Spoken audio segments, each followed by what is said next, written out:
ખુખારમાં મેલડીનો નવો વિડીયો આવી ગયો. લાઈક શેર સબસ્ક્રાઇબ કરી દેજો, સપોર્ટ કરજો દોસ્તો. આ પ્રત્યક્ષ પ્રમાણ છે આવા કળિયુગમાં. તમે નહીં દુનિયા કદાચ મોડા મોગરા નાખીને ઉભી રહે કે હારું આટલું બધું તો ના હોય, આટલી બધી પબ્લિક તો એમને ગોળી તો ના હોય એ આવતી હોય, હારું કઈક તો માતાજી સાતો ખરા એવું માની લીધું. દુનિયાએ પારખા કર્યા મારા, દુનિયાએ મને માતા ચકાસવાનું કર્યું, પણ હારા હારા ટોગા ગહીન લાવું હું એ ખુખાર મેલડી છું. ગાદી થાય છે.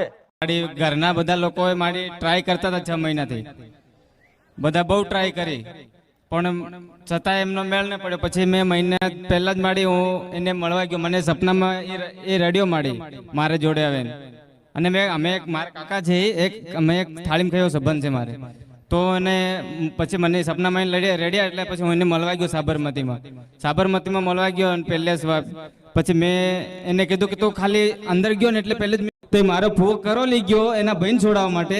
અને અમે આને એટલે સાબરમતીમાં છું. આ ભાઈ સાબરમતીમાં તો હા ત્યાં મારી રામ નામની બુક મળી હતી.